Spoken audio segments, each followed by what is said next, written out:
thank you everybody for coming. My name is Cindy Liu. I'm one of the co-founders of Thrive Conejo. And, wrong page. We are so excited that you're all here. And we're especially thankful to all the candidates. I can only imagine the challenge of putting yourself up for an elected office and for public attention and for lots and lots and lots of questions. So thank you so much. It's going to be a great evening. Thrive Conejo was started by myself and my friend Leanne almost a year ago. And we both have kids who are exceptional learners.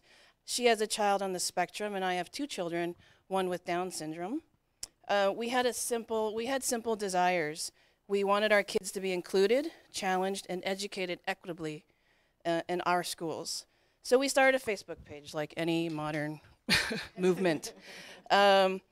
We invited like-minded people who believed in inclusive education, people who believed that there was a better way to educate our kids, that together we could advance that change, and it grew from there. It started with 2 moms, and today we have over 350 community members from all walks of life, from multiple points of view, but all interested in advancing inclusive education. Last February, we made a presentation to the Board of Trustees about the change we hoped to see in our district, and we showed them this video.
So that's our motto, all means all.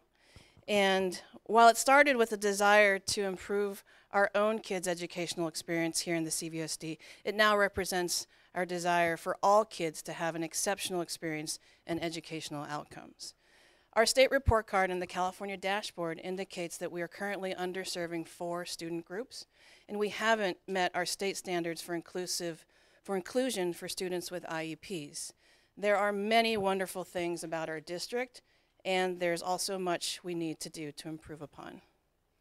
All kids, be they special ed, GATE, twice exceptional, English language learners, gen ed, Hispanic, foster, homeless, LGBTQ, all means all, and that's not just limited to the kids. Our kids do not succeed without fantastic teachers, support staff, administrators, parents, leaders, and board trustees all working together. Education should not be a zero-sum game where some win and others lose. If we start from a place of inclusion with a gracious heart and a mindset of abundance, where there's room for everyone at the table, excuse me, our community wins. And we are better together. So evidence of that is this amazing team of people who came together from all backgrounds, political views, and walks of life. I'd like to introduce you to the people. Christy, don't leave. Christy! Dang it. To the people who really put this together. Rachel Brousseau. Where's Rachel? Rachel. She is our volunteer. Just in the interest of time, please hold your applause. She's our volunteer and wrangled all the technical needs, volunteer wrangler. Where's Christy? Christy Iancangelo. She is master of details. If left to our own devices without Christy, you guys might be sitting in lawn chairs. And, and she is also our media contact, and she's been fantastic. Denise Bennick and Alice Chu, please. Thank you. These ladies are the calm and focus of our group. They keep us cohesive, focused on the big picture, and move us forward. Jacob Rousseau, where's Jacob? Jacob, please stand up. Jacob is our youngest team member. He's in the 8th grade, and he edited all of our videos, and he actually did the sound for that one as well. I'd like to also thank Gina Spivey. Are you here tonight? No, because she's watching our kids. She is part of the Calvary Community Church Special Needs Ministry and graciously offered to watch our kids because, you know, it's hard to get out anyway, but when you have kids with extra challenges, it's even more difficult. So it's a very generous offer, which we appreciate greatly. Also want to thank our own family and loved ones. My husband took a day off so he can watch the kids, and I know everyone else's families are chipping in too. So these people have dedicated hours upon hours to this forum, and while balancing full-time jobs, kids' therapeutic schedules, and life. Now you can round of applause for them. All right. I also want to thank Joe, our sign language interpreter. Thank you so much. Appreciate that. I saved the best for last, my co-founder, Leanne Holland. She is one of the hardest working people I know. She has grit and determination, and she doesn't just burn the midnight oil. For her, it's the 4 a.m. oil. The forum probably would still be an idea on paper without her dedication and hard work. So thank you so much.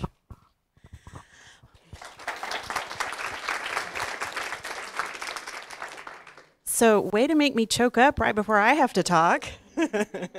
Thank you, Cindy. You know, your leadership and dedication, advocacy, and humor are a big part of why Thrive Conejo is what it is today, and I couldn't have asked for a better partner, so thank you.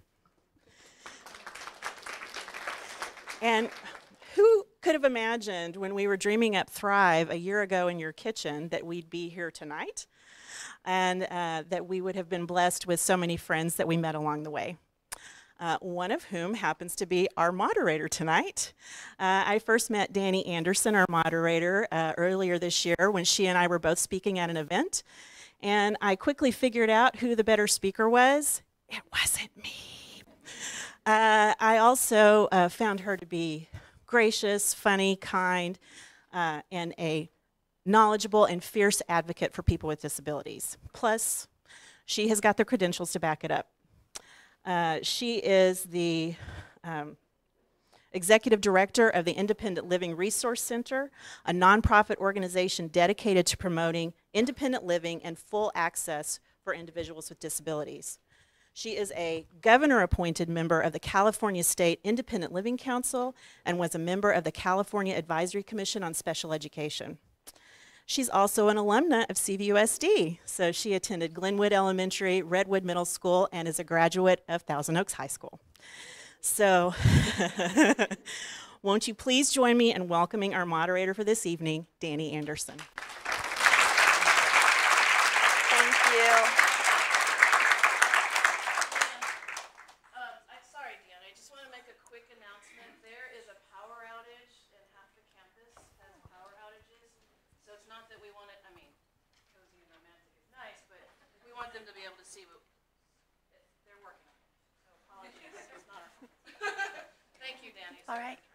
Okay, thank you all. I'm happy to see such a busy room and everybody came out. I thank you for the warm introduction, and I'm looking really forward to hearing from each of the candidates tonight, as well as hearing from the audience, hoping that you guys learn and get your questions answered. I think we're going to have an enjoyable evening. Before we get started, though, there are some things that we need to cover. First and foremost, for the speakers, if we can please be as respectful of our sign language interpreter as possible. Her hands can only move so quickly, so if we can try to be slow and concise with our answers. Let's be nice and respectful to each other. We have time limits. Please limit your responses so we can get through all the important information to be shared tonight. Most of the questions are asked of 2 candidates, although there are some questions that are asked of everyone. Please turn off and put away all of your phones. There is no phone a friend section tonight. We're not on Who Wants to Be a Millionaire. So if we can put those in our pockets and purses, that would be great. And for the audience, please no photos or recordings except for our friends from the media. That's our only paparazzi this evening. So if you could please silence your phones, that would be great. So if we can, we'll go ahead and get started. I'd like to invite each of our candidates to have an opening statement. You will each have 1 minute, and we'll proceed in the seated order with Mr. Dunn.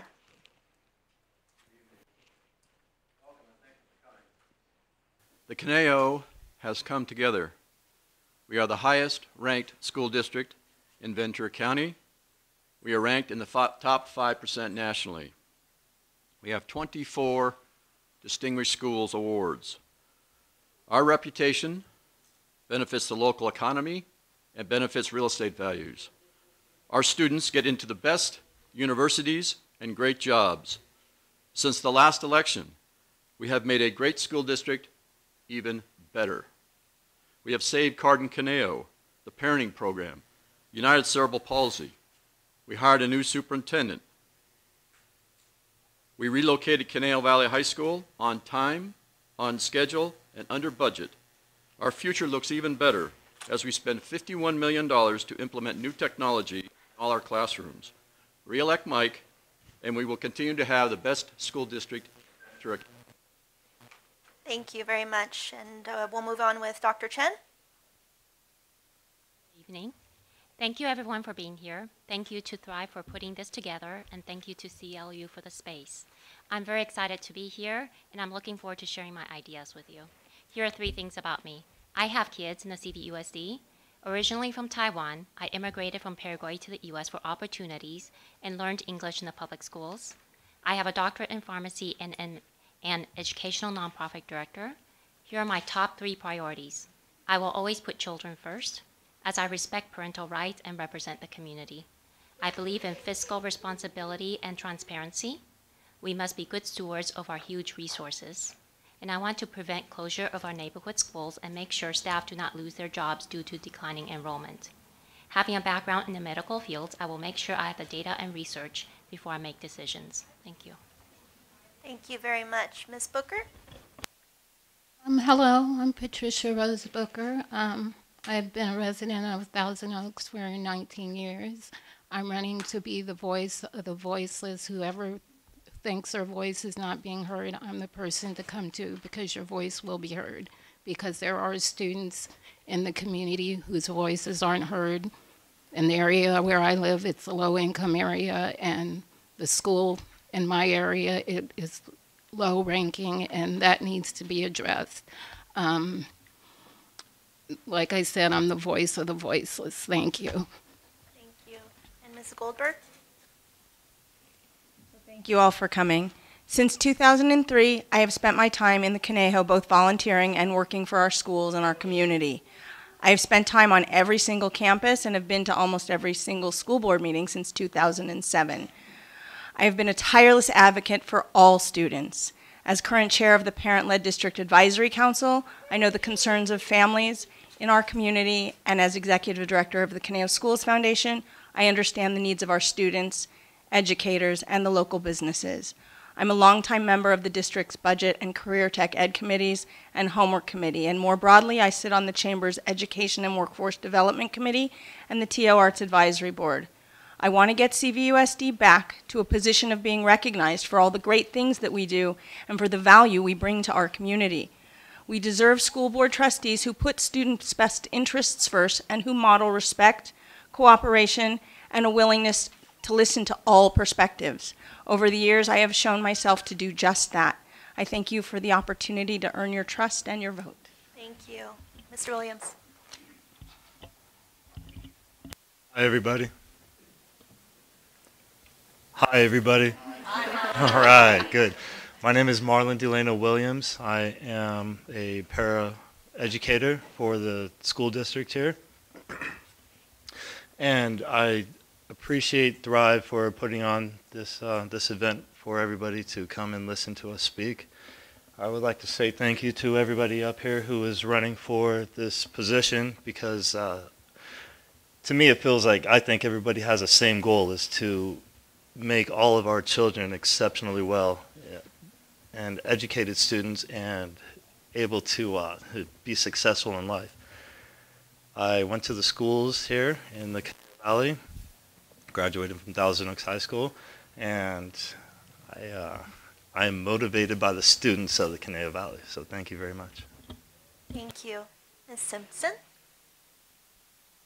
Hi there, I'm Angie Simpson, and I'm running for a seat as a CVUSD school board trustee. I am so happy to be here tonight and hopefully will earn your vote. I want to say thank you to Thrive and all the hardworking volunteers, all the parent volunteers of our schools who have gone out of their way to make this event so special. This is by far the nicest forum I've participated in to date, so thank you very much. I'm a former teacher here in the school district. I taught English, I taught dance, I coached volleyball, I was on site council, and I'm also a parent of 4 kids with very diverse learning needs. My son is actually a 5th grader in CVUSD right now. And as a school board trustee, I want to ensure CVUSD has the right educational options for all types of students and all types of learners across the educational continuum. Thank you. Mr. Gorback? Good evening, and thank you all for being here and your interest and involvement in the future direction of CVUSD Board of Trustees. Thank you, Leanne and Cindy, and the leadership of Thrive for making this forum of information possible. I have taught in the public schools for 20 years, from 2nd grade through high school and adult school.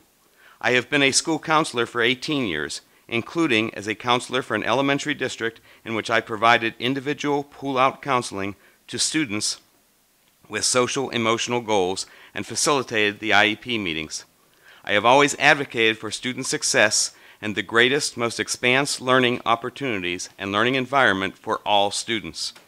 As a school board member, I will continue to advocate for the best practices, to use the legal definition, the least restrictive environment for all students, as well as the rights of teachers, parents, and staff to provide that opportunity for evidence-based best practices education for each and every student. Thank you. And Ms. Fitzgerald? Good evening. My name is Jenny Fitzgerald. I am the proud parent of 2 children currently in our district schools, one of whom has special needs, and I'm also a practicing attorney. I'm running to restore our community's trust in our board and to put its focus back on the issues that are directly impacting our students. The current culture of divisiveness is not what represents the Conejo Valley. We have an opportunity on November 6th to express through our vote the kind of school district we want to be. I want a district that works collectively to address the issues that are having an effect on our kids. I will combine my vested interest as a parent with my professional skills to bring positive change to the adversarial board dynamic and to focus on issues such as the identified achievement gaps among certain groups of students and resources needed to address our students' social and emotional well-being. And I hope to earn your support. Thank you. Wonderful. Thank you all. And we will go ahead and get started with our formal question and answer section of the evening. The first question you were all given ahead of time, but I will go ahead and read it, and we are going to start with Dr. Chen. The question is, how do you define inclusion, and what would be your metrics for success? Inclusion is when students with a need for individualized education, instruction, are included in a regular classroom and receive the services they need within the classroom. This may be for some or all classes. The spirit of inclusion is fundamental in our belief for a free and fair education for all. I would support bringing people together from all different backgrounds, abilities, beliefs, and disabilities and, for a better understanding. They will have a lifetime understanding of the different skills that all people bring to the classroom and work setting. Inclusion and inclusive practices can manifest themselves in different forms. It can include co-teaching or universal design for learning. For a metric of success, I think success needs to be measured by the teacher, paraprofessional involved, specialist parents, and the student itself. They are the experts in the student's IEP team. The IEPs should guide those individual successes. Thank you very much. I'll go ahead and repeat the question, and then we'll hear from Ms. Booker. How do you define inclusion, and what would your metrics be for success?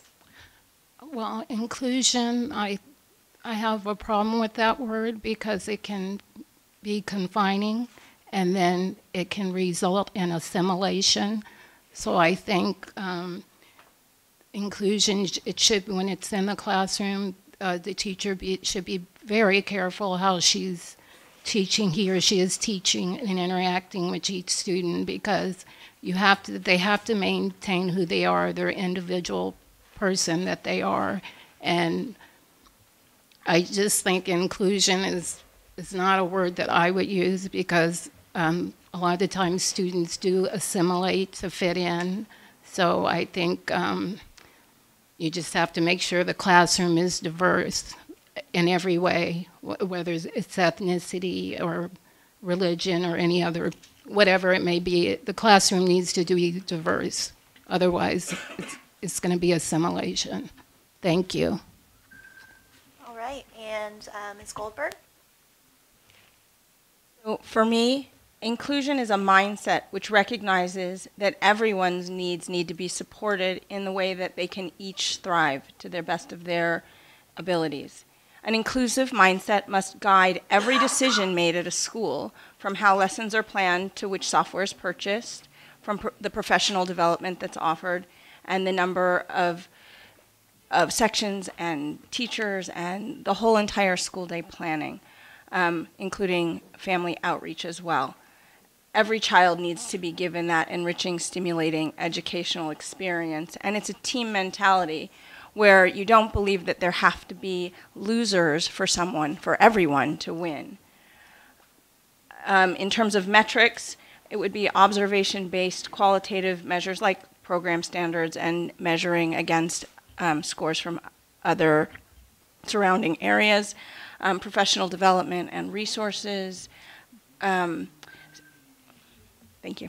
Thank you. Mr. Williams?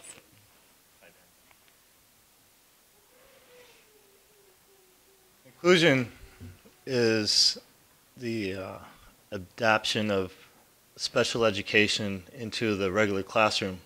When I was in school, we didn't have that. Working with the school district and with children with special needs, I find that this is a very it's important for the students to be in a classroom setting with other students who are helpful in aiding the students with needs. It's beneficial for the other students, and it's beneficial for the students with the needs. So with that being said, I think that most classrooms should have some sort of inclusion aspect to the classroom, so that the teachers will have assistance with running or maintaining the management of the class, and everybody will benefit from that. All right. Ms. Simpson? When it comes to answering the question about inclusion, the first person I think about is my stepson, who's been part of the special education ecosystem since kindergarten. Playdates were always tricky to facilitate for him because he and the other kids in his special day class were so different, and their strengths rarely aligned enough for them to share interests outside of being in the same special day classroom. In his special day class and at the help group, his classmates did not usually live within the same community, and that made it tough to facilitate social interactions that most kids and families enjoy as part of a neighborhood school environment. I can't possibly pack my complete answer into this 1 minute, but I'm going to try. As a former CVUSD high school English teacher and a parent of 4 completely different types of learners, to me, inclusive education means that students are welcomed by their neighborhood school to participate in age-appropriate classes to learn, contribute, and participate in all of the different aspects of our public education system. The whole key is creating a system that is committed to developing a program that is customized for individual learners. Successful education systems aren't cookie cutter in their approach to students. Okay, thank you. Mr. Gorback? Inclusion is an attitude. Inclusion is a commitment. Every student should feel that they are a part of the learning environment of their school. Peers, students receiving services, and those in full general ed classrooms, inclusion is the placement of students in the best educational setting where that student can best engage in the appropriate curriculum for the grade level and the ability level, and the least restrictive environment. The perfect description was given to me by one of our elementary principals when I visited her school, when she told me, "We don't consider students as special ed students. All of our students are Mustangs. Some receive additional services." That describes an attitude and a desire to include all students in the general student environment with various degrees of inclusion in the general classroom of peers. Inclusion in elementary school is different as the degree of representation of curriculum rises than it is in the high school. Thank you. And Ms. Fitzgerald. To me, inclusion is the notion that all students, whatever their abilities, language, culture, or backgrounds, should be valued and equal members of our community. Each and every child has their own strengths and challenges, and our educational system should strive to meet each child where they are at, while at the same time providing all students the opportunity to achieve and grow together, not just in the classroom, but on the playground, in our neighborhoods, and in school activities. School is not only where our children learn academically, it's where they learn the behavioral and social skills which they will carry with them when they become members of our larger society. We can measure success of inclusion in various ways, including emerging indexes, such as the Center for Studies on Inclusive Education. We can also look at our progress in decreasing the identified achievement gap and ask and receive and evaluate parent, teacher, and student feedback. Thank you very much. All right, we will now move on to a question you were not given ahead of time. Time for the curveballs. Okay. Can everyone hear me okay, Mr. Dunn? Oh, I'm so sorry, Mr. Dunn. Please, go ahead. Okay, this is what the district is doing at present to increase inclusion. We are providing training to principals and assistant principals on what are the least restrictive environment and what inclusion means of students with IEPs. We have given the community the opportunity to participate in a new Special Education District Advisory Council Committee. 3, we are negotiating a new structure for paraprofessionals and paraeducators to better support our IEP students and our teachers. We have promoted Lisa Miller to Assistant Superintendent. She was previously our Director of Special Education. On a more personal note, my wife, who is a special education teacher with a credential in moderate to severe handicapped students, updates me daily on the needs of special education students. Wonderful, thank you. Okay, now we will move on. I'm sorry, I'm just going to make a quick announcement. Because of the power outage, it's definitely impacting people's ability to see. So because of that, we'd welcome you guys to use your cell phone lights if you need to. But if you phone a friend, we're on the So up to your discretion. But we're not in control of this one, so just wanted to make sure everyone can see. Thank you. All right, are we ready to move on? Okay, so the next question, we're going to start with Ms. Booker.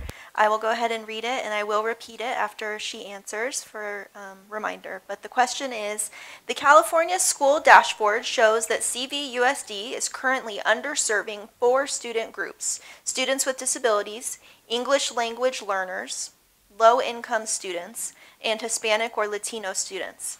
If $1 million magically fell into the district's hands, how would you spend that money, and how would you measure its return on investment? I got stuck with this question first. That was one of my concerns, that the underrepresented children in the Conejo Valley.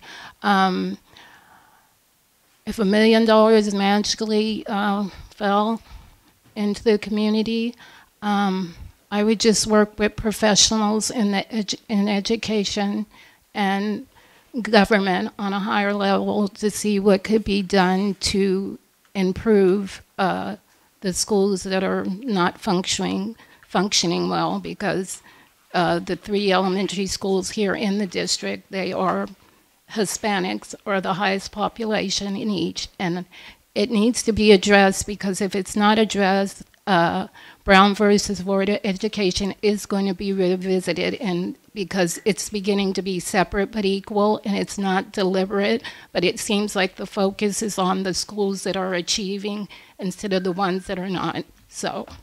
Thank you. I'll go ahead and repeat the question again. The California School Dashboard shows that CVUSD is currently underserving 4 student groups: students with disabilities, English language learners, low-income students, and Hispanic or Latino students. If $1 million magically fell into the district's hands, how would you spend that money, and how would you measure its return on investment? Ms. Goldberg. So first off, I would say that there are a bunch of educators, including Ana Alvarez, who would be ecstatic if $1 million magically appeared for us, for these subgroups. And I would want to bring all of them together to carve a great plan. And first, though, before you carve a plan, you have to drill down and to see why. Because we have the ability to look at each individual student. So if you're talking about all means all, it really does, right? So you can drill down and see who are these kids and why. What are we doing that's not serving them well? In terms of return on investment, once they've crafted this beautiful plan, I would say the only measure is measure of closing that gap. How many kids have we actually effectively served? And that's all in a minute. Thank you. Mr. Williams.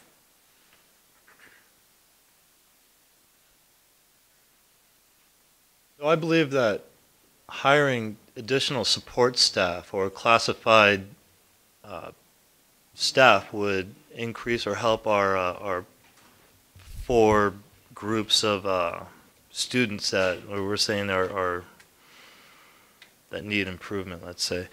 The students need support, and they need our support of the community. If we can hire more people, that'll allow like jobs to open up for people who can need them or do need them. The students definitely need the assistance, and the teachers need the assistance. Also, I think that students go to school hungry. If they can't afford breakfast, we should be able to provide it for them. If the students are hungry and they go to school, they are not going to get the proper education that they could get. So we need to find every means necessary to support all of our students. Thank you. Ms. Simpson? Top of mind, I would say that it would be important to strengthen the support for our general ed classrooms with that money, and definitely involving the experts, the teachers, the administrators to come up with a concrete plan would be top of mind as a school board trustee. I believe that strengthening the support for our general ed classrooms will ensure that more classrooms and programs are equipped to better serve these special groups of students. And as a school board trustee, I'll be there to champion and listen for the needs and of all the different students and families. As a trustee, I'll advocate for more training and meaningful staff development for our teachers to further enhance the program offerings of our general education classrooms in order to accommodate more students. As the school board trustee, I will also support innovative teaching strategies that are based on best practices and validated by outcomes-based research. Thank you. Mr. Gorback. First, I would hold listening sessions throughout the district to get a feeling of what all of our district stakeholders feel would be the needs of the district. Second, I would have more parent education programs so we can get more parent involvement. I would also hire more staff, one of which would be an evening counselor that would work maybe at least 1 or 2 that would work maybe the 1 to 9 shift, because so many problems happen at the homes that as a counselor I'd get told the next morning when we needed to talk to someone and help the parents that night. I would have more staff support so that we could have inclusion with the proper services being given to our students. So we'd have more staff that would be able to go into gen ed classes to help with the gen ed teacher. And finally, more professional development to incorporate inclusion in a way that everyone buys into and feels comfortable with. Okay, thank you very much. Ms. Fitzpatrick. Fitzgerald, but I know. Fitzgerald. I'm sorry. I get that a lot. It's okay. Got a lot of on up here. I'm blonde. I'm trying my best, okay? You can call me whatever you want. It's fine. She couldn't see the name. I'm going to switch to first names here pretty soon, I think. Dark up here. Okay, so decreasing the achievement gap is one of my very top priorities if elected to the board, and we know it can be done. We have examples in our own district. Walnut Elementary was able to decrease their achievement gap by very large numbers. They did things like using innovative technology for their English learners in the classroom. They offered classes to parents to teach them English, which bridges that gap for parents between what's going on at school and what happens when their kids come home. So we know it's there. I would also like to see an increase in our resources in helping to identify students who have particular needs at an early age, because we know that makes a huge difference in their success moving forward. And when we do identify that, we need more resources on campus to help these kids so they don't have to be going off campus and paying for their own services, which is often very difficult for families to do. Great, thank you. Mr. Dunn? One of my highest priorities is to ensure that the Conejo Valley Unified School District still has the lowest student-to-teacher ratio in Ventura County. We're currently at about 22-to-1. So if we got $1 million from, say, the state of California or the federal government, I would want that money used to continue that ratio. Because one of the things that we've learned is that when you have a fewer number of students per class, the teacher has more time to give individual attention to the students. But I also would like to express the fact that we've already had grants of over $1 million from various organizations, and we have used that money to do the following. Our low-income students in this district get an extra $1,000 per student in grant money. They also get approximately $1,000 per year in funded meals from the federal government. Okay, and Dr. Chen? So if we were to magically get $1 million, I think I would focus on using it in the classrooms for the benefit of the students. I believe that would be most wise use of the money. In terms of determining exactly what programs and how to use it, I believe the board should not be making that determination by itself. This is a collaboration. The board needs to represent the people, and they need to work with all stakeholders, including the administration, principals, and teachers, and listen to parents to determine what is the best use and which programs to use it for in the classrooms. Thank you all very much. Okay, we are going to move on to questions which will be answered by 2 candidates each. The following question will be answered by Ms. Goldberg and Ms. Simpson, and it is a written question from the audience. I will repeat it after Ms. Goldberg answers. The question is, how do you plan to educate policymakers about the role of K-12 in creating an environment that supports education throughout the lifespan? This would include apprenticeships, internships, and work training programs like those discussed in the Workforce Innovation and Opportunity Act and the Employment First policies. Yes, absolutely. Okay, how do you plan to educate policymakers about the role of K-12 in creating an environment that supports education throughout the lifespan? This would include apprenticeships, internships, and work training programs like those discussed in the Workforce Innovation and Opportunity Act and the Employment First policies.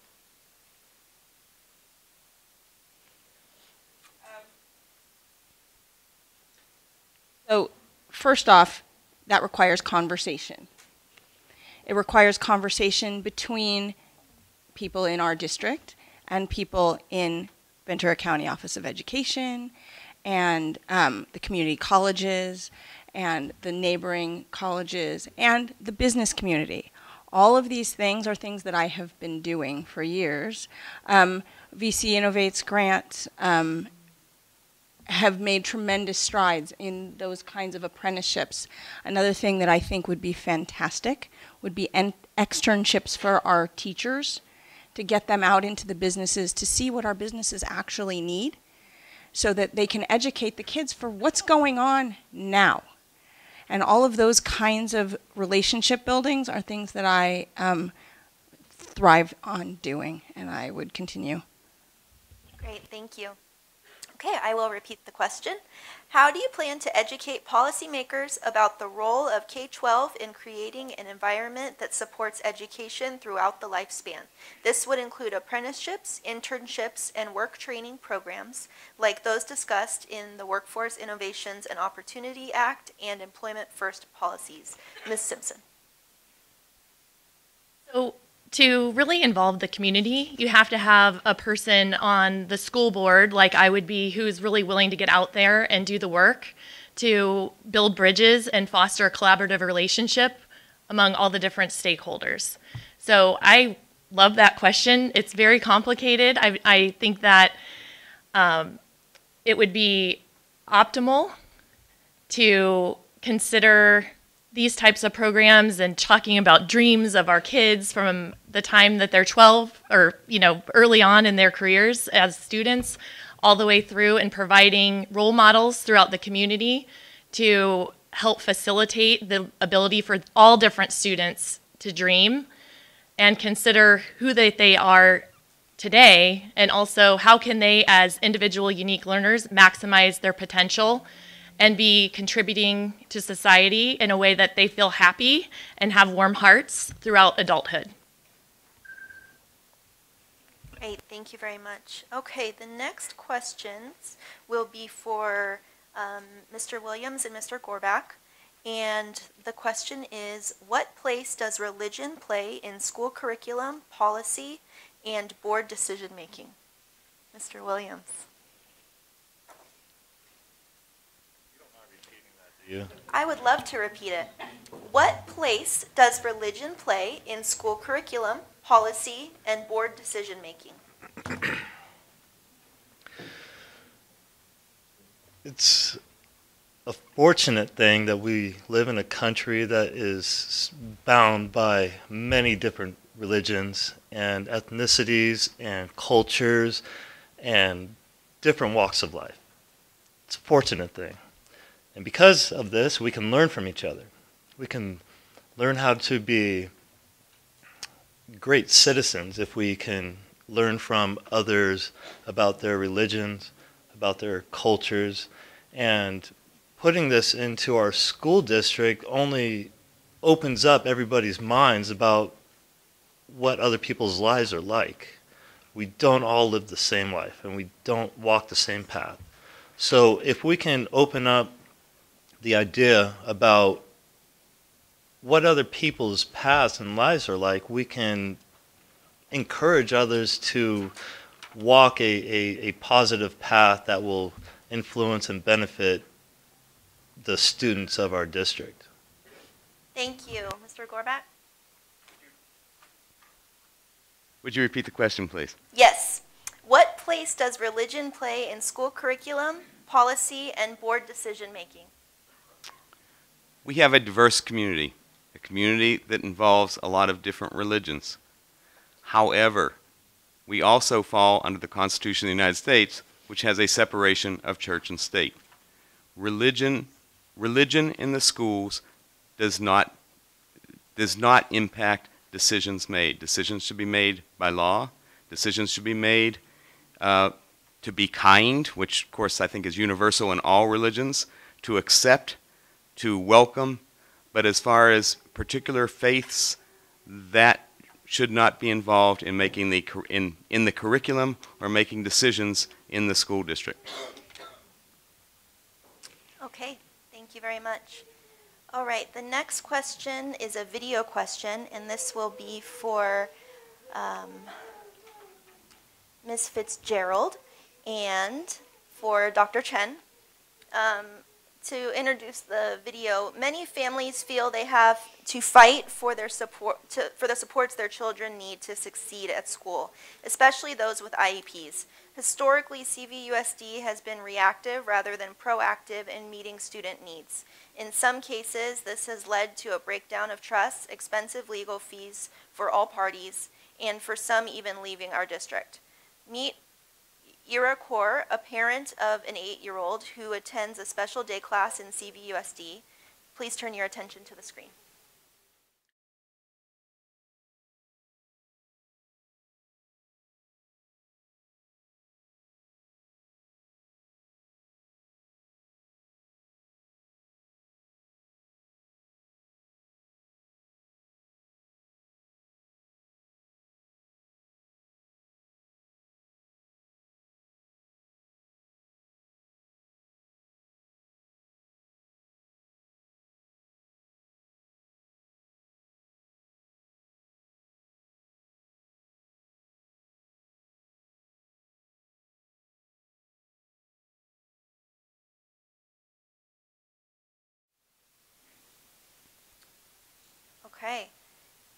So, I apologize, I got my numbers mixed up. I had another blonde moment up here.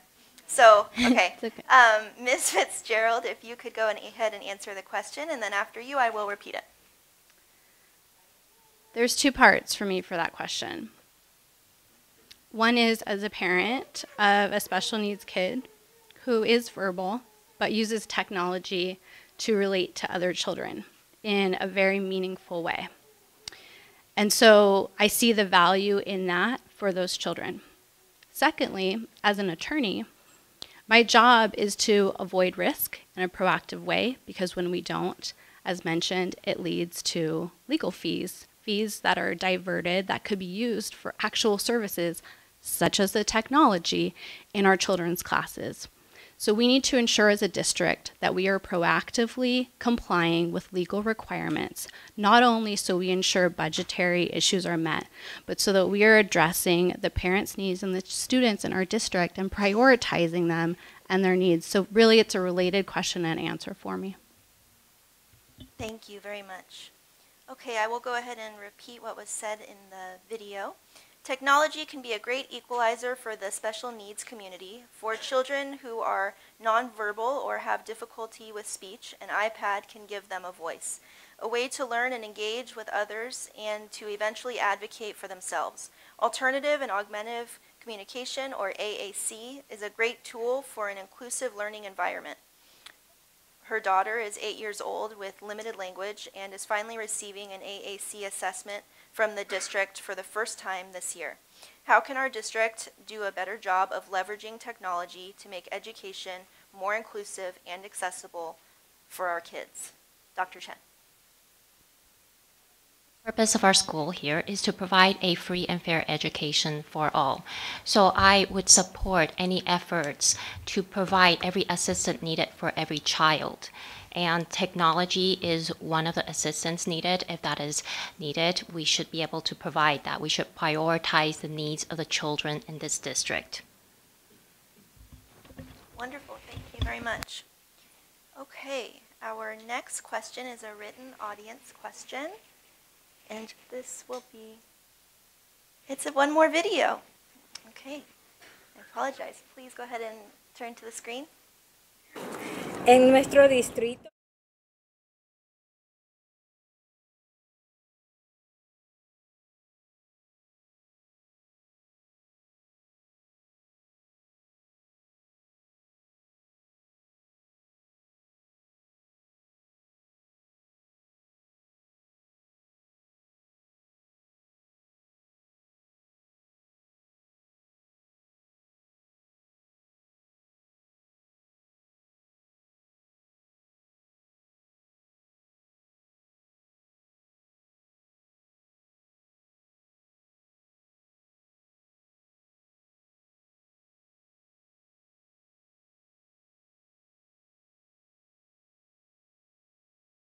This question is from Linda Carl, a parent of 4 children with 3 in CVUSD. Her son Jake has an IEP and attends a county school.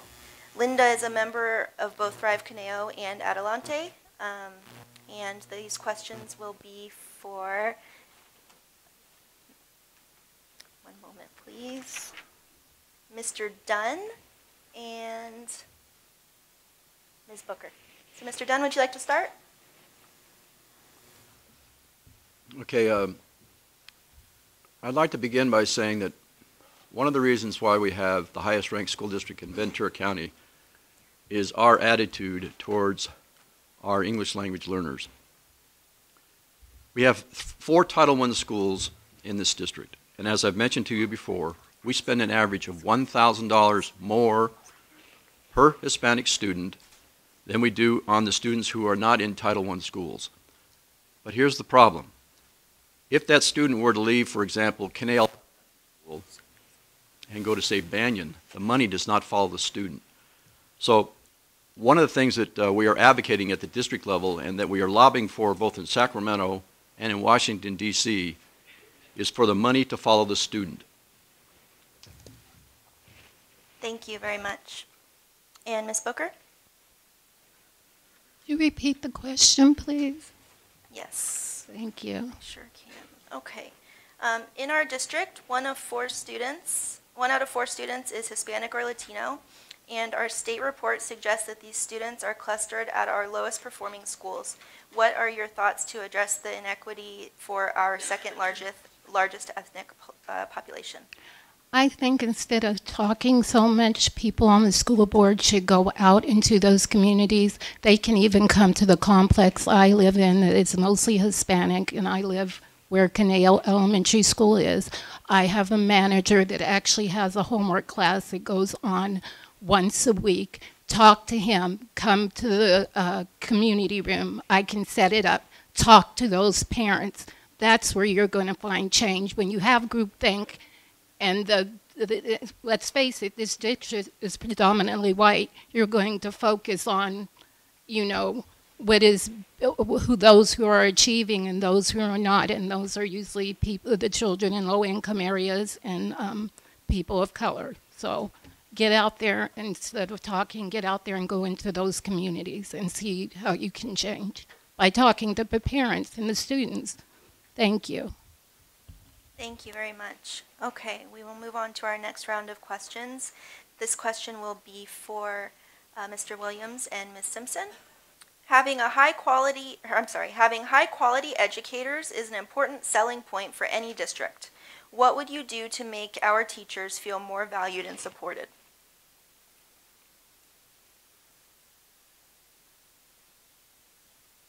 Would you like me to repeat the question? Please. Having high-quality educators is an important selling point for any district. What would you do to make our teachers feel more valued and supported?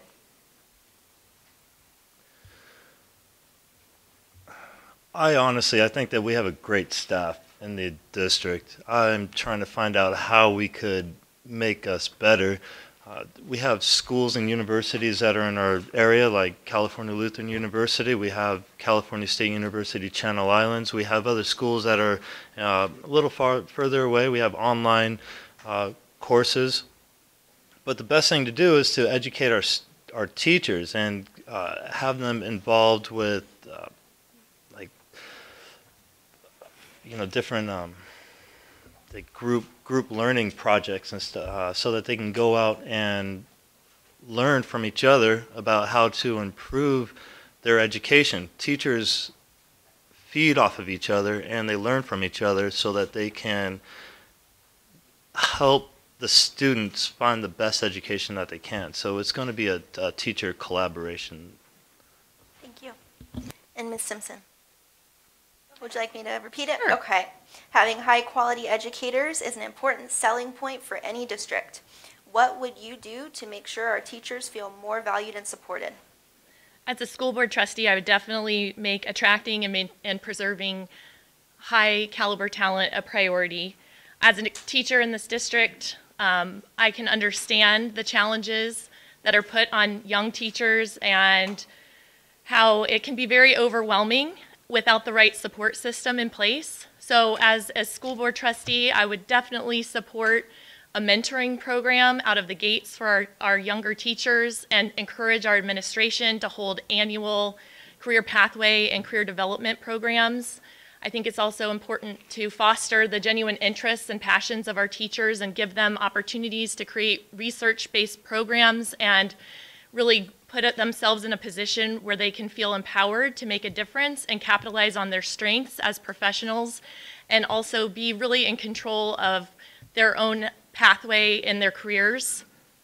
As a school board trustee, I would hope that I would bring to the table that experience and understanding of what it's like to be a young teacher in our district to apply those principles. Great, thank you. Okay, our next question will be for Mr. Gorbach and Ms. Fitzgerald. And the question is, in our world, behavior is a form of communication. Our district currently has a disproportionately high suspension rate for students with disabilities. What are your thoughts on alternative forms of discipline? One of our LCAP goals is working on the social and emotional growth of our students. I think misbehavior, of course, comes from social and emotional frustration. So what I would do is try to accommodate, try to find out, try to learn, try to work with those students in communication and find out what is the frustration that that student is suffering. I think that social and emotional goals, social and emotional growth and lessons help all students to respect and have better behavior in the classroom and out on the playground. I would work to continue that, to increase that, and develop it so that we have more buy-in into the education and less to the frustration and disruption of the class or outside. Thank you. Ms. Fitzgerald, would you like me to repeat the question? That would be great. Thank you. In our world, behavior is a form of communication. Our district currently has a disproportionately high suspension rate for students with disabilities. What are your thoughts on alternate forms of discipline? The best alternative to discipline in my mind is starting from the beginning and looking at where are we going wrong with these kids. Oftentimes, suspensions with this group of children are a result of misunderstandings of those behaviors and why they're happening and what they mean and what those students need. So one of the things we can do, we need to increase the services and decrease our counselor to student ratio. We need more support in our classroom. We need training for our teachers and our students, our teachers and our staff, so that they understand what's going on with these children and the best way to address them. As a parent, we talk one-on-one with our son's teachers about what his behaviors mean and about how we can effectively address them so we don't end up in a situation where he's being punished for something that is not traditionally bad behavior. Thank you very much. Okay, our next questions will be for Mr. Dunn and Dr. Chen. And the question is, declining enrollment is a looming concern. If the school district were a business and the students were its customers, which would be more effective? To focus resources on improving the product and making our schools better, or to seek an increase of volume of more students? What are the trade-offs? Mr. Dunn? Declining enrollment is probably one of the biggest problems that we're facing right now with the school district. I'm going to tell you right now, though, that I'm going to make a commitment to the parents and taxpayers. I'm going to keep my word, and I will not vote to close another elementary school. What we need to do is we need to implement more programs like we have right now at Ladera. At Ladera, we just started a new magnet school called the Star Academy. And I am optimistic that that STEM Academy will reverse our declining enrollment. Thank you. Dr. Chen? If elected, I will also commit to not closing any neighborhood schools. I think that would be very detrimental to the neighborhoods when we close those schools. That being said, we do have a problem with declining enrollment. Over the last 12 years, we've lost about 4,000 students. And the birth rate does not account for that. People moving out does not account for that. According to the Census City of Thousand Oaks and Nielsen data, we have over 6,000 students that are not choosing our free public school education. My goal would be to find out the needs of these families that are not choosing our public school education and to figure out how we can better serve them. I believe we need to be innovative and to have a more flexible alternatives. From what I've heard from many parents, they're simply not choosing our schools because we don't offer the right options. Thank you. Okay, our next question will be for Ms. Booker and Ms. Goldberg. The question is, what factors contribute to a safe school environment and what needs to be done to help our kids be safe? I'll go ahead and repeat that. What factors contribute to a safe school environment and what needs to be done to keep our kids safe? First, I think that the strong police force present on campus, which there is, the chief of police is very great. He's good at getting that done. Secondly, I just think it's sad, but you need to educate the students and the teachers and about possible people that could be risk. I mean, my background is I have a AA in sociology, a BA in social science, and I know that's what I do. I study people, natural observation, and I come from the people aspect of things, and you just have to teach people how to identify people that may be at risk of harming others or harming themselves, and it's a collaborative effort with the community and the police force and the schools. Thank you. Thank you. Ms. Goldberg? Absolutely. What factors contribute to a safe school environment, and what needs to be done to keep our kids safe? Okay, so the factors that contribute to a safe environment are things that there are physical safety issues, like single point of entry, knowing who's on campus, and those kinds of things. Working with local law enforcement, which we do really, really well, is paramount in that respect. The other piece of a safe school environment is an emotional, social and emotional safety piece. Our kids need to be connected. They need to have trusted adults on campus that they can go to. They need resources, and to know that those things are actually available, like counselors, like peer mentors at Thousand Oaks High School, like lunch bunches, like PSST over at Los Cerritos Middle School. There's all kinds of things that will help kids get connected and stay connected, but we really, really need to address their social and emotional well-being to be safe. Thank you. Okay, we are going to return to some written audience questions for this round. The first one will be to Ms. Simpson and Mr. Dunn. And the question is, what role does the board play in regards to the much talked about adjusted LCAP goals? Ms. Simpson, if you can start. The school board, as trustees, is to ensure the benchmarks and goals and long-term planning, short-term planning are being executed by our administration.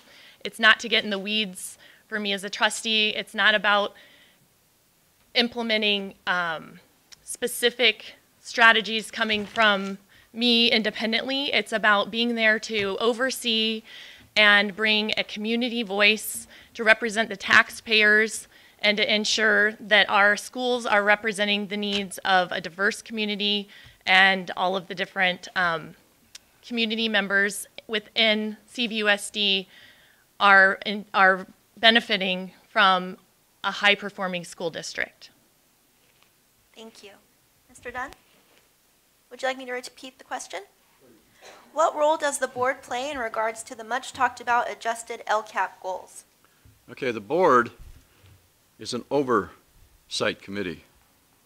And my attitude is that you hire excellent people and then you leave them alone. And we have hired some excellent people.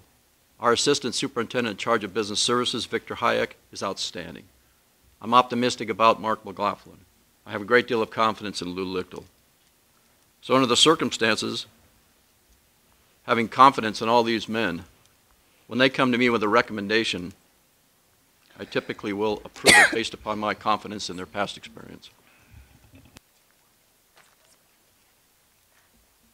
Thank you very much. Okay, the next written question will be for Mr. Gorbach and Dr. Chen. And so the question is, how do you foresee your role in ensuring that students of disparities, subgroups, and their families will receive all information, IEPs, and resources in the appropriate languages necessary? Again, how do you foresee your role in ensuring that students of disparities, subgroups, and their families will receive all information, IEPs, and resources in the appropriate languages necessary? Mr. Gorbach.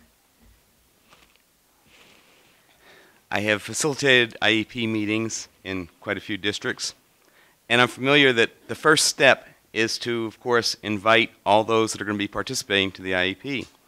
When you send that out to the parents, it should be a required part that you ask the parents if they have any needs that that need to be addressed, including language.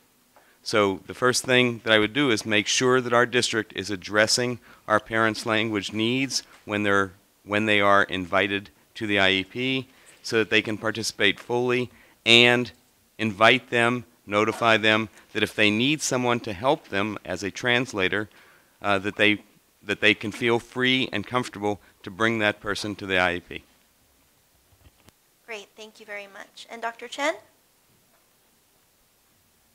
I do think it's very necessary to be able to communicate with all our non-English speaking parents in their language. I've experienced the exact same thing when I immigrated here and my parents didn't speak English. So I think as a board member, we would just have to make sure that all of our communications are translated in the languages that they need to be in. Great, thank you very much. Okay.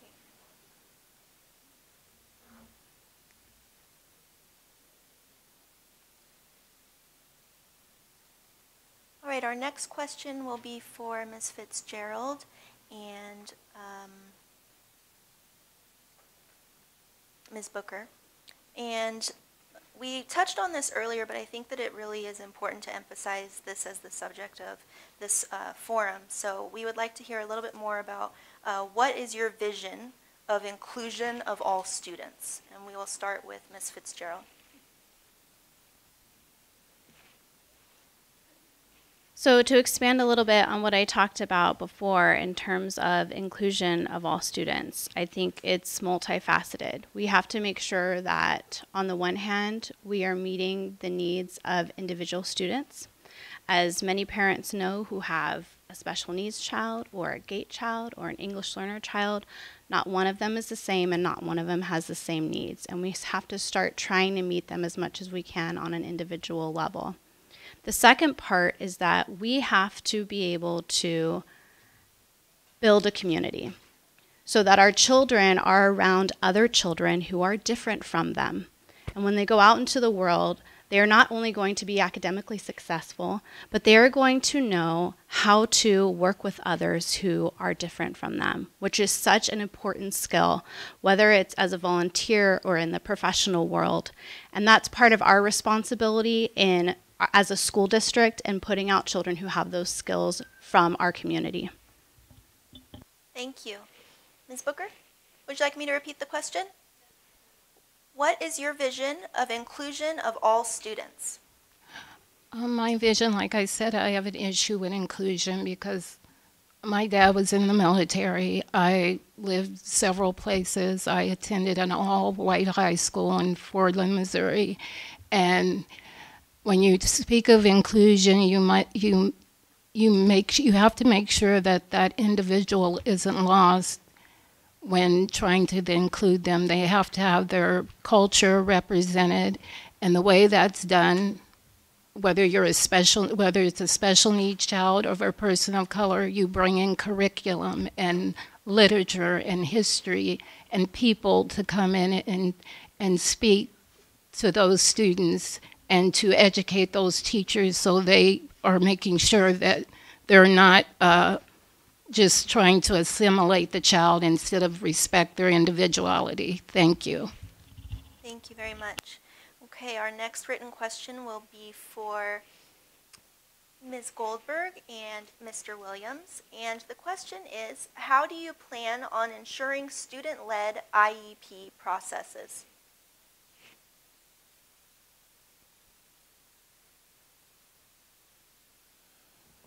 So that's an interesting question because as a board member, that's not necessarily the role of the board member to put together the IEP team.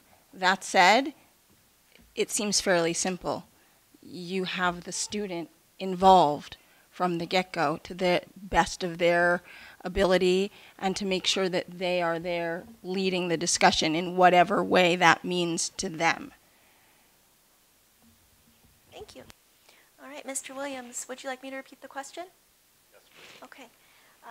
How do you plan on ensuring student-led IEP processes? So I completely agree with Cindy that it is about the students, and the students should be able to determine what is best for them. Also, as the educators, we need to find out what is going to be a best fit for the students on their education. All students are going to learn differently, and so we need to find out what the differences are that will help the students learn. As a board member, again, it's not our responsibility to be present at the IEPs, but yet we could still find a way to get the best possible means of success for the students. And in order to do so, we need to listen to the students and the parents, especially when the students are unable to verbally speak. They can even, use technology now to talk about what their needs are. Thank you very much. Okay, our next question will be for Mr. Gorbach and Ms. Booker. Part of growing up is finding your voice, affirming your beliefs, and discovering your passions. If elected, how would you incorporate student voice and concerns into your decision-making process? We'll start with Mr. Gorbach. First of all, I believe that in our process, in our board process, we don't hear the voice of our students as much as we should. Our students are doing their share. They're speaking. They're passionate. They're articulate. We just don't pay attention to them. So what I would do is I would make students a part of the board panel, either one from each cluster or at least one student on the board to contribute to the conversation. I would also have listening sessions throughout the district. It would be important. There's a lot of people, both parents, students, teachers, that don't feel comfortable coming to our board meetings every other Tuesday night. What I would do is have listening sessions at various schools with one other board member, so we don't violate the Brown Act, and go to the schools and get the opinions, get the input of students as well as our other stakeholders. But let's give students a greater voice. We're all in this for them. Thank you very much. And Ms. Booker, same question. Part of growing up is finding your voice, affirming your beliefs, and discovering your passions. If elected, how would you incorporate student voice and concerns into your decision-making process? Well, I'm still trying to find my voice. I shouldn't even be up here. I have social anxiety, but that's one of the reasons I decided to run, because I noticed that the voice of the students was not being heard or attentively listened to by the board members. And I think that's a big mistake. I think there should be at least one board meeting a month that is for the students. I mean, the public would be welcome, but the students would have the floor for public comments. I also think there should be an exception made by the state that students can vote at 16 to vote for who they want to sit on the school board, because they are our future and they should be more involved. Thank you. Thank you very much. Our next question will be for Ms. Fitzgerald and Ms. Goldberg. Conflict and disagreement can be beneficial in moving any organization forward, but it can also derail it. What is your philosophy on the role of conflict and disagreement in the school board's decision-making process, and how would you manage them when they occur? And we're going to start with Ms. Fitzgerald. Differences are good. We should be open to listening in a respectful, adult manner to people who disagree with our views and our perspectives. It's how we learn more about things. As a board, this is one of the biggest changes I think we need.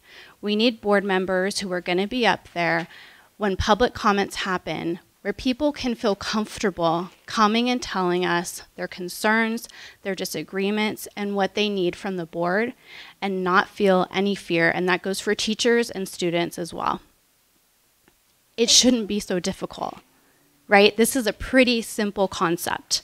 And we need reasonable people on the board that are going to follow it and not just talk about it. Great, thank you very much. Ms. Goldberg, I'll repeat the question. Conflict and disagreement can be beneficial in moving any organization forward, but can also derail it. What is your philosophy on the role of conflict and disagreement in the school board's decision-making process, and how would you manage them when they occur? So, conflict and disagreement are the foundations of the United States of America. We are here because people disagreed with what was going on, and they took it upon themselves to change it. But they did so respectfully. They did so, oh, well, okay, maybe not during the Revolutionary. So, one of the things that's unique about, well, I shouldn't say it's unique about me, but something that you should all know about me is that I live for disagreement in a very polite, respectful, appropriate way, because I think that's the only way to learn. If I am only listening to people who agree with me, I'm not learning anything. So my philosophy is bring everyone together. If you look at the people who are working with me in this venture, they are from all over the map. And that's really the power. And that's what I have done throughout my time here in the Conejo and actually my whole life. So thank you. Thank you. Okay, our next question will be for Mr. Dunn and Mr. Williams. And the question is, what can we do to better serve and destigmatize the mental health needs of our school community? Again, what can we do to better serve and destigmatize the mental health needs of our school community? Mr. Dunn, if you'd like to start. The district wants all students to be able to come to school and be comfortable. A very strict policy against bullying, harassment, and hazing. Any student who feels that they've been a victim or is made to feel uncomfortable on any one of our campuses can complain to either any district employee or a teacher. Once that complaint is made, it becomes a uniform complaint which can be appealed all the way to the United States Supreme Court. Once that complaint is made, a Title I coordinator will then investigate the complaint, interview witnesses, take evidence, and make a recommendation which will hopefully solve the problem. Thank you. Mr. Williams, what can we do to better serve and destigmatize the mental health needs of our school community? The important word that we're listening to is community. And in our community, we have a lot of support groups. Our support groups are for our students. We have support from our Conejo Recreation and Park District. We have support from our Thousand Oaks City. We have support from our local law enforcement. We also need support from our businesses. We need support from our parents. We need community support for our students. So in order to help our students with our mental health needs, our social emotional needs, we need to make sure that the students feel safe in our schools and outside of our schools. And in order to do so, we need to teach all of our students on the safeties of life, especially those that are going to be threatening to them in their later years in life. Thank you. Okay, our next question will be for Dr. Chen and Ms. Simpson. And the question is, many families of kids with disabilities feel there is an inequity when it comes to school choice because the IEP process directs us towards specific school sites, and we are not meeting state standards that measure inclusion for students with disabilities. How could school choice be utilized to help us meet state expectations for inclusion? Dr. Chen, would you like me to repeat the question? Go ahead. So a little background, I do understand the concerns of these parents because typically in our district here, depending on the disability, for example, Ladera and Maple are where students with autism spectrums go, and students with emotional disturbances often go to Glenwood. Acacia, Aspen, Madronia are where students with mild to moderate intellectual disabilities go. That being said, I do understand, it's my understanding that Lisa Miller, she's the new assistant of student support services, has been concerned about this, and she's working towards providing inclusion, and that would include giving all our students a school of choice, either their neighborhood school or a school of choice that they want to go to. Thank you very much. Ms. Simpson, would you like me to repeat the question? Okay. Many families of kids with disabilities feel there is an inequity when it comes to school choice because the IEP process directs us towards specific school sites, and we are not meeting the state standards that measure inclusion for students with disabilities. How could school choice be utilized to help us meet state expectations for inclusion?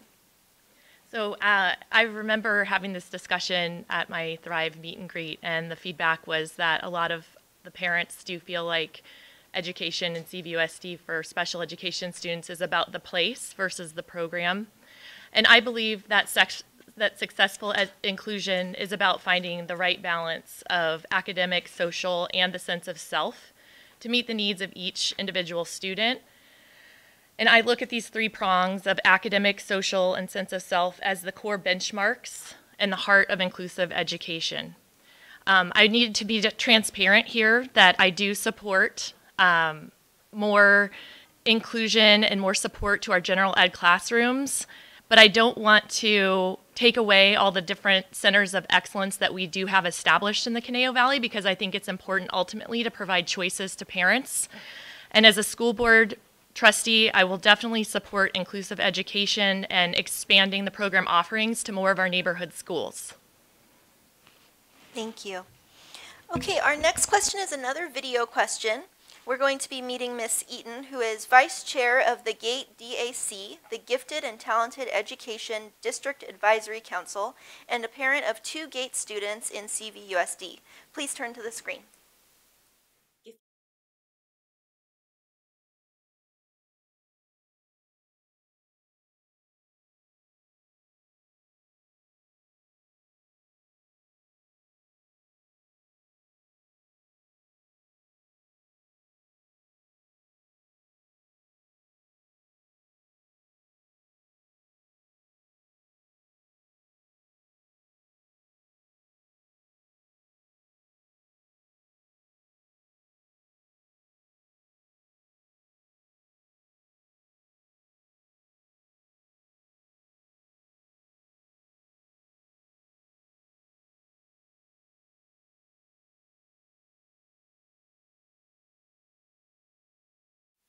Okay, thank you. We will go ahead and start with Ms. Fitzgerald.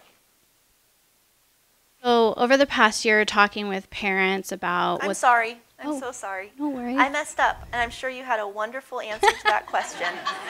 It was more fun when I think about it again. But because of my earlier blonde moment, we are fixing it now, and Mr. Gorback and Mr. Williams are to answer this question, so please forgive me. Mr. Gorback, would you like to start? Repeat, please. I sure can. Gifted and talented learners are highly curious and thrive on complexity. They are keen observers with strong feelings and opinions. Whether they are completely self-sufficient or are twice exceptional due to disability, they all need guidance and challenge to keep them motivated, and social, emotional support to achieve balance. They need to feel a part of their school community where enrichment happens inside the classroom and not just through extracurricular activities. What is your plan to provide in-class support and enrichment to all GATE kids, including those twice exceptional? First of all, all curriculum can be scaffolded.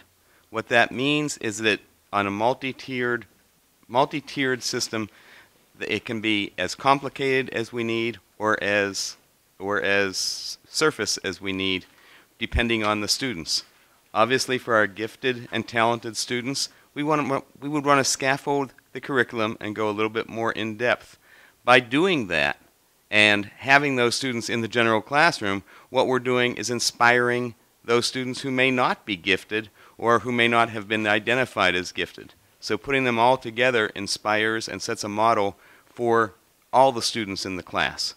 Those that are twice exceptional would benefit by developing curriculum and methods to teach them, but that would also help and encourage the students in the classroom that aren't twice exceptional or aren't gifted. Thank you. Mr. Williams, would you like me to repeat the question? No, thank you. No, thank you.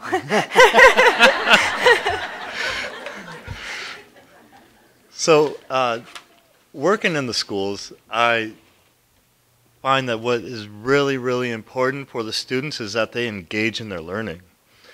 The students, all students, if you have seen them in the classroom, they might sit there with their head on their fist, daydreaming about where they could possibly be besides in the classroom. As an educator, we need to find a way for the students to maintain the information that they are going to learn, and that is by engaging the students in their learning.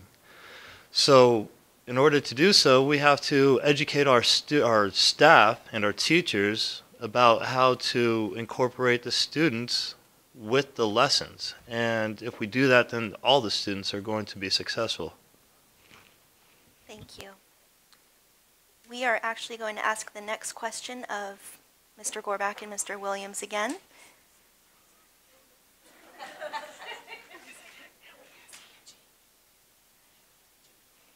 Okay. No, we're not. Okay, our next question is going to be for Ms. Simpson and Ms. Fitzgerald. And the question is, how can high schools better partner with community colleges? Ms. Simpson, if you'd like to start. I think that the community colleges could enhance the partnership by earlier outreach to parents. I think that there's a great opportunity for more parents in our community to start understanding and start planning more smartly with the community colleges in the back of our minds. As a parent, you know, here in Southern California, the community colleges are such a strong way for families to save resources and help our kids get into our awesome state schools. And I think that that's something that for people that are transitioning from out of state or who come from families with less knowledge of how to get to college, that we could start really informing parents at a much sooner time to capture those enrollments and to start making use of our community college partnerships where our kids can start getting high school credits before they actually graduate from our CVUSD program. Thank you. And Ms. Fitzgerald? I am a proud graduate of a community college. I went to community college for 3 years before I transferred to UC Berkeley because I couldn't afford to go to a 4-year college. And it was really looked down upon at my high school. So I started off with a chip on my shoulder about the fact I was at community college. I'll tell you something, it was one of the best 3 years of my life. They have so many resources at community college that our students can be taking advantage of. I actually went into community college with a small amount of credit from a music program I participated in when I was in high school, and that kind of got me with a head start at that program. It allowed me to work and save money so that I could pay to go to a 4-year college. So we need to be educating our parents and our community about what community colleges truly offer to our students, and also finding ways to incorporate college credit and the ability for our high school students to participate in the amazing programs that our local community colleges offer. Great, thank you very much. Just a quick reminder for the audience, if we can please not take photos unless you're from the media. I know we all look really cute up here, but you can see us all in the newspaper later. Thank you. All right, the next question is going to be another video question, and this one is going to be for Ms. Goldberg and Dr. Chen. And to give you an intro to this video, not everyone follows the same path to success. The California School Dashboard shows that more than 40% of our students are not on track to a 4-year college. Meet Avalon Nathan, a junior at Thousand Oaks High School. Please turn to the screen.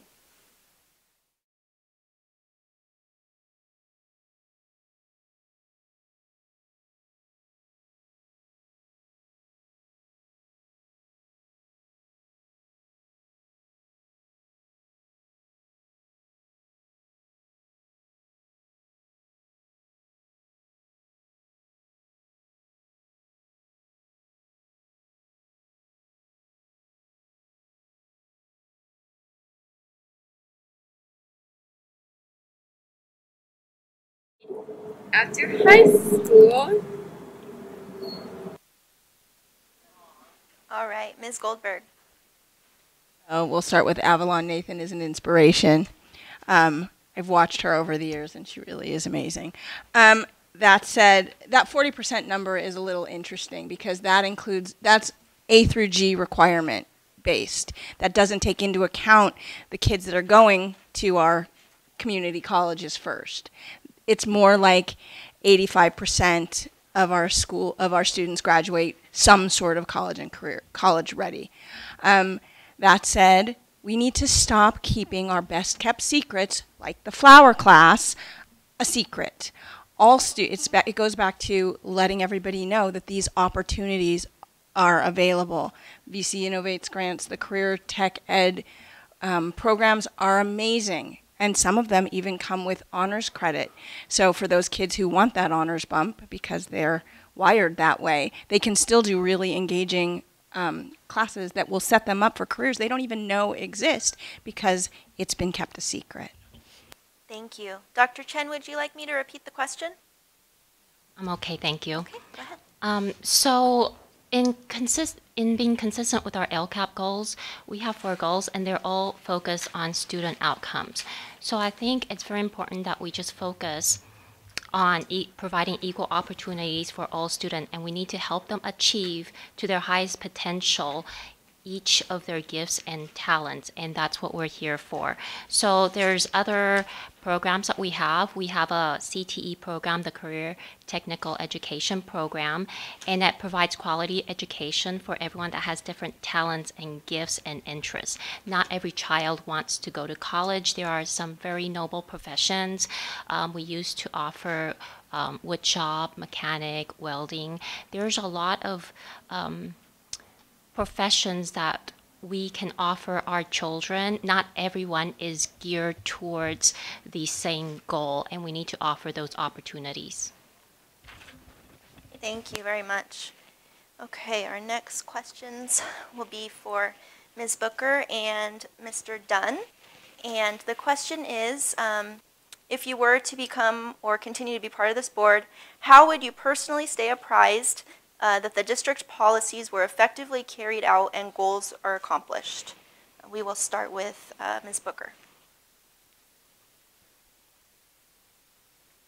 I would be asking questions and involved in all the details, and if something didn't look right, I would discuss it with the board members and try to find a solution that everybody would agree with. And if that, and I always think there should be legal counsel present when there's issues about policy and things like that, because if there is no legal counsel present, the school is going to eventually face a lawsuit, the school district. So I would just read and keep abreast of what everything is going on and discuss it with whoever I needed to discuss it with, so things could stay on track. Thank you. Thank you. Mr. Dunn, would you like me to repeat the question? Okay. If you were to become or remain a part of this board, how would you personally stay apprised that the district policies were effectively carried out and goals are accomplished? Past experience, I stay apprised by listening. If someone sends me an email, I respond. If someone calls me on the phone, I return the phone call. I'm also glad to speak with anyone who's willing to walk up to me either before or after a board meeting. I consider myself to be a parent and a taxpayer. I consider my primary reason for being elected is to represent the people in this community. I consider myself to be a strong advocate for everyone in this community, including the homeschoolers, the charter schoolers, and parents with students in private schools. Thank you very much. Okay, for our final round of questions, I will ask each of you a question that has been submitted from the audience. These questions will be asked in alphabetical order rather than in random order. Thank goodness, right? All candidates will have a chance to draw their own questions from the bag with their name on it, and we'll read the questions. Candidates will have 1 minute to respond. We're going to start with Ms. Booker.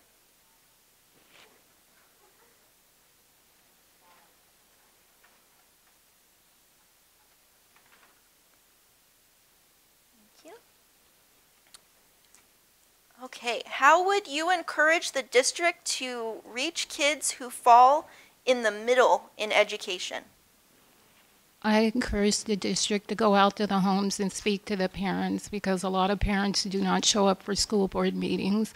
I notice a lot of African American parents don't show up, a lot of Hispanic parents don't show up, and that's a problem for me. So I would encourage the school board to go out to the homes and speak to those people, and I would advocate it. I would be the mediator for it. It doesn't matter if I make it on the school board. I still will advocate for all students regardless. And if you need me, a school board member needs me, well, I want to go to this person's house. They live near where you live, or I'll be there. I said, okay, I'll go with you, because it is all about the children. You know, they are our future, and that's what I'm about. So thank you. Thank you very much. The next question will be for Dr. Chen. If you can please select a question and hand it back to Alice.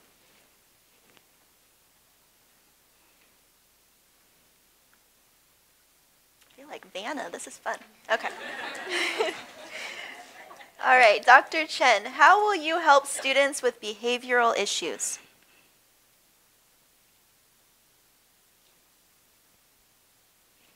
Well, I believe the fourth LCAP goal is very important, and that is the social, emotional, and physical well-being for all students. And we need to enhance that through targeted actions and supportive, positive student outcomes. That being said, I would support more counselors in the school, especially the Title I schools. I think that would help with a lot of these issues.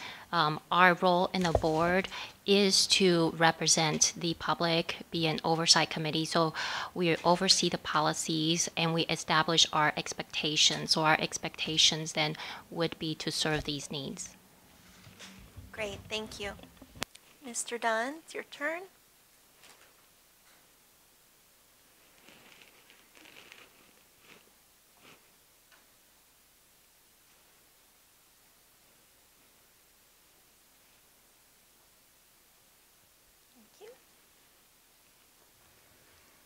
Mr. Dunn, how will you support LGBTQ students?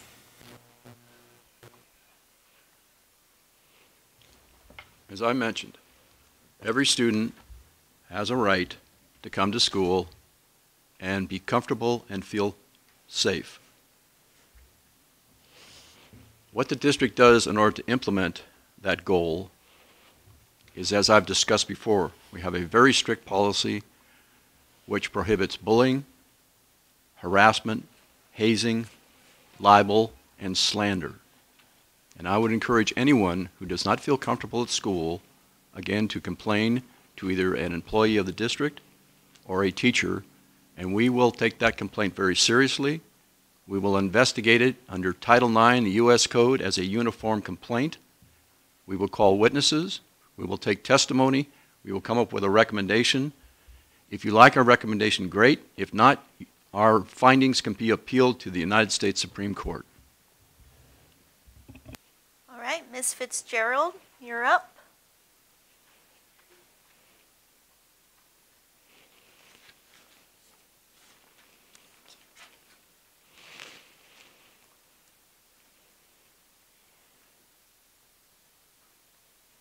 Okay, what changes need to be made in the culture and process of the board?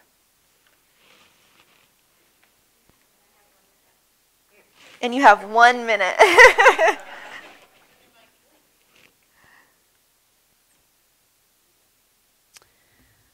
First and foremost, we need to end our culture of divisiveness and the culture of fear that has been created in our community, and not just for people that have similar beliefs as I do.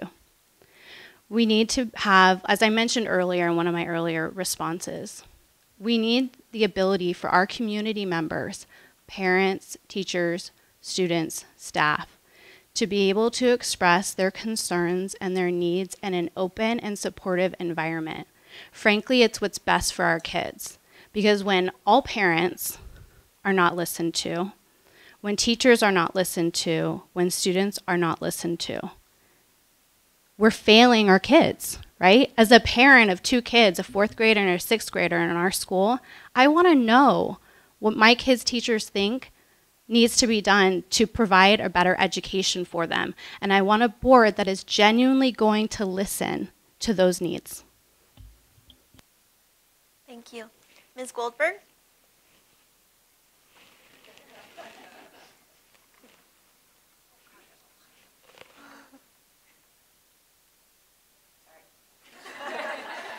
Are you trying to take my job? I just saw if elected.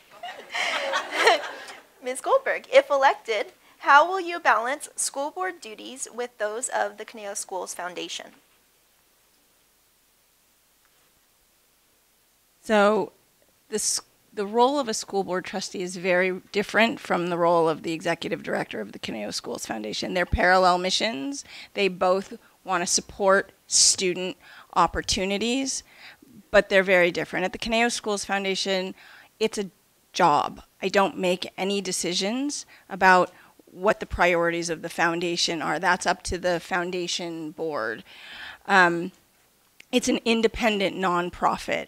So that job is completely separate, although it informs the job of a school board member because it's a point of experience that I have with the Conejo Schools Foundation that would inform things like what programs are going on at Maple or Walnut or Banyan, whatever that is, that could benefit all students. So they're very, very different roles, and I see them as separate but informative.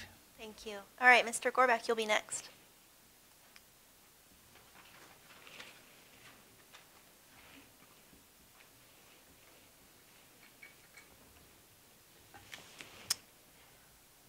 What more can be done to enhance student success? Student success is greatly determined by social and emotional connection to the school. So I think, again, as has been mentioned before, one of the first things we have to do is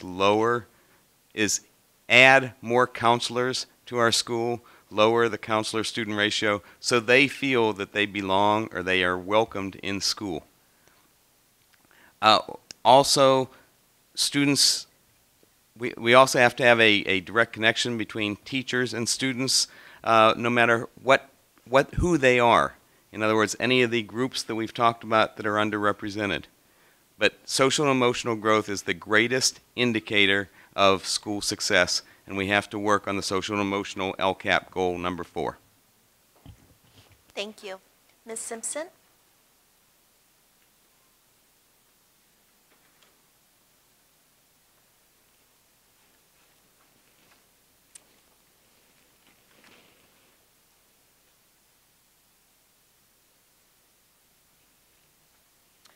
Okay, Ms. Simpson, how long have your children been in CVUSD public schools? So I am a mom of 4 kids, and I'm a stepmom of 3 older children who are all off to college and very different learners. My son's in 5th grade in the CVUSD, and as many of you might know, I'm also a working parent. So for me, when I had to make the choice about what was best for my family and how to balance work and life, and I was also going to get my master's degree when my son was about to enter kindergarten, I had to go with our neighborhood school because they had after-school care that was accessible and we could walk to school, and at the end of the day, that was what our family needed and what served the needs of my child the best. Throughout this process, it's been really interesting because if I really thought our schools were failing, my son wouldn't be there today. So as a school board trustee, I will represent the people, and I will have pride and passion about what our community brings and offers to all of our students and all of our community members. Thank you. Okay, and finally, Mr. Williams.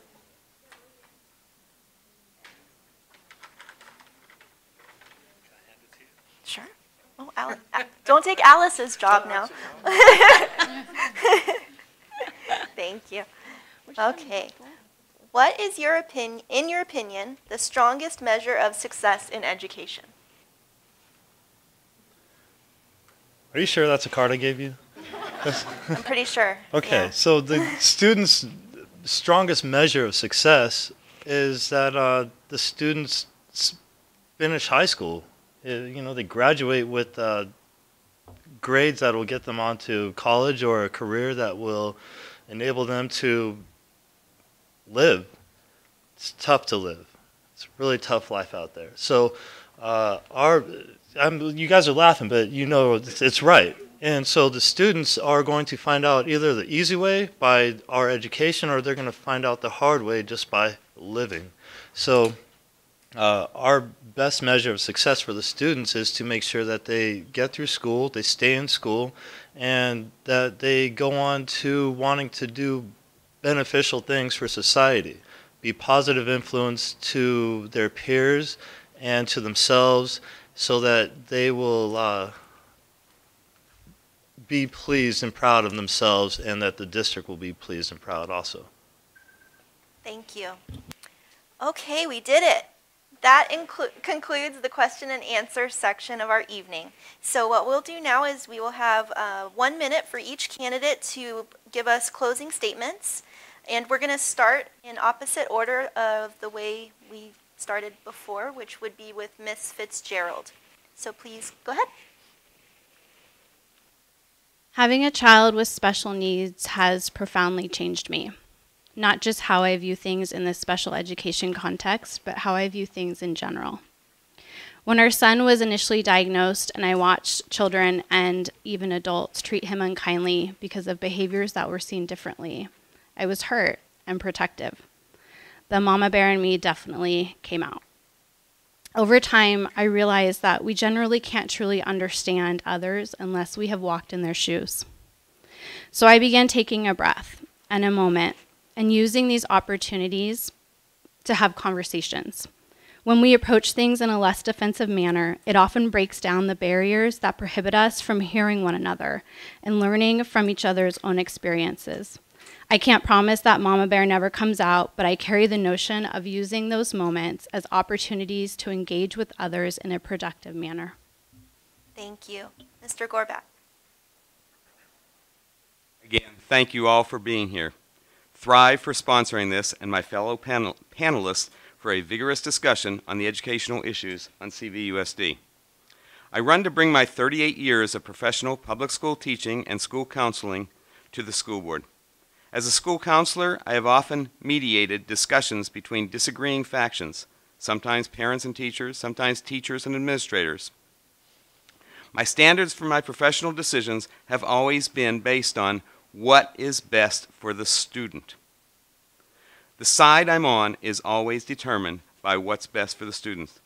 I bring this to the personal belief that inclusion education provides opportunity for all students, and all means all. Inclusive education not only provides greater opportunities for students with learning challenges, but provides opportunities of leadership, mentorship, collaboration, and communication for all students, and the opportunity to learn and exhibit compassion. I would welcome your support and your vote. Thank you. All right, Ms. Simpson. Thank you for the opportunity to come together and share ideas among my fellow candidates.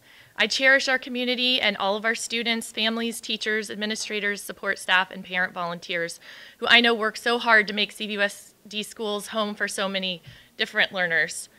I think it's really great to have so many dedicated and talented people that are interested in running for our school board.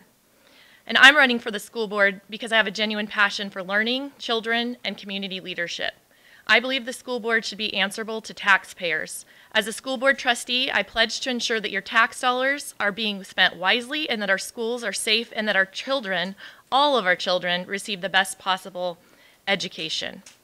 I will always be open to learning and hearing about new ideas and solutions to problems, and I will listen to and represent our community with an open door. I will not engage in inappropriate communications from the dais, on social media, or via email that could be taken out of context and reflect poorly on our school district. As a board member, I will work to build bridges, and I would be honored to have one of your 3 votes. Thank you. Mr. Williams. I'm inspired by the children of our district. And I mean inspired because they are the future. We've done a lot the people have done a lot to kind of put this world in a very bad place. So it's going to be up to the students to bring it back to what we would like it to be. And I would like for the students to be aware of this. And most of them, I think, are. At least the students who I've spoken with this year have ideas that blow me away. And I appreciate that. So, with that being said, thank you to all the students of the Conejo Valley Unified School District. Thank you to all the staff members. Thank you to all the parents who are the student support. And thank you to the board members who lead the school district to success. My name is Marlon Delano Williams, and I am running for a seat on the school board. Thank you. Thank you. Ms. Goldberg. So, a board is defined as a group of people constituted as the decision-making body of an organization. And it's not about an individual board member. It's about how the collective group works together. From DAC to the Conejo Schools Foundation, I have a track record of working with diverse groups to improve opportunities for all students. While we have a lot to be proud of, we still have some work to do. That said, I want everyone to know what I know from years of working closely with our schools, and that CVUSD is the best educational choice in the area. As a school board trustee, I will ensure that we continue to innovate while honoring traditions that have made us great, and that we will be exceptional without exception. I will put our students first, and will do so without jeopardizing their social and emotional health. And I will make sure that we do this in a fiscally responsible and transparent manner. If you want to know how I will act if elected, you can look at how I've behaved for the past 15 years. I've built relationships across the community. Thank you. Ms. Booker? I'll say this again. I said it before. I'm a fish out of water. And that's the truth. I mean, I'm not immersed in everything school board, but I do know when people's voices aren't being heard and the students' voices weren't being heard and they weren't being attentively listened to by the adults that should be listening to them. That's why I ran. I come from a human perspective. I care about people. Some people say it's a blessing. I say it's a character flaw because it is difficult, and that's why I'm running. My name is last on the ballot. It will probably remain last on the ballot when the votes come out. But the reason I'm running is if anybody sitting here that gets on the board remembers anything I said and say, well, Patricia had a good idea, let me see if I can implement it. And if anybody feels their voices aren't being heard, or they're a parent, student, or teacher, come to me. I'll make sure your voice is heard, and my son will tell you that. Thank you. Thank you. Dr. Chen? I'd like to first thank Thrive for hosting this, and I'd like to thank all the other candidates here. It's been a great time to listen to everyone's perspective. I also want to thank the people in attendance here for taking their time out of their day to be here. I appreciated the opportunities to share my viewpoints, and I believe I can bring a much-needed diversity and perspective to the school board.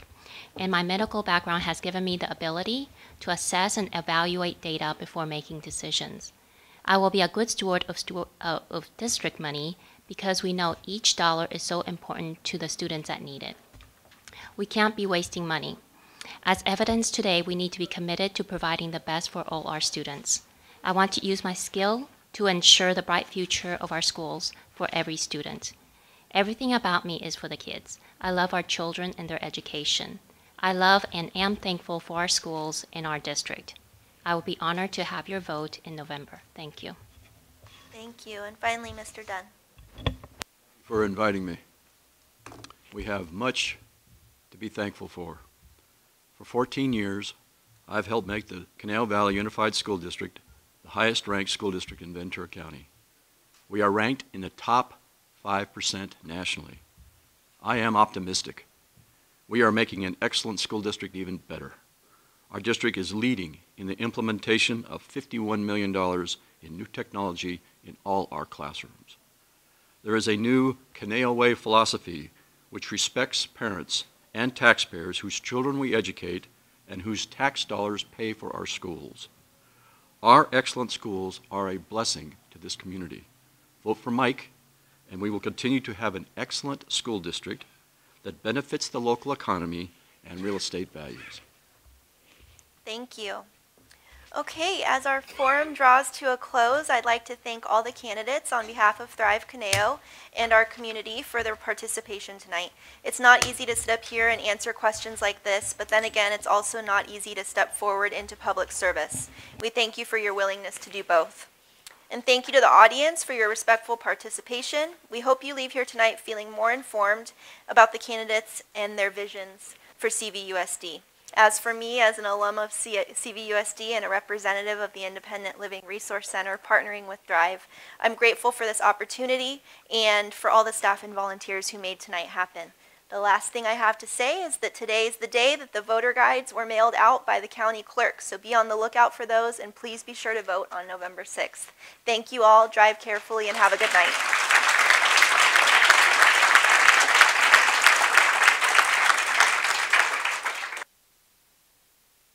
Ooh, it is. We're so thankful here. I want to, if you guys were tired talking, can you imagine how Joe, our interpreter, might feel? So I want to, well, so I know very, very little sign language, but this is what I know. This is thank you in sign, and this is clapping, right? Okay, so can everyone say thank you in sign language to Joe and clap? We also, of course, want to thank Dani. Thank you so much. Next time we'll make it harder. Also, our volunteers, if you guys can all stand up, please. The volunteers who submitted to the video, helping usher everything. The tech folks, the wizard behind the green curtain, making all this happen, live streaming. Thank you. Also for the students that are in here, I mean, it's pretty amazing that all the students that came, and hopefully you learned something and wrote a report or something, but thank you. And last but not least, we have two candidates that are running for VCBOE, the Ventura County Board of Education. They're outside, Paula Nathan and Mike Teasdale. Please go chat with them. That's also a very important race and very important position. So, we'll see you. Good night.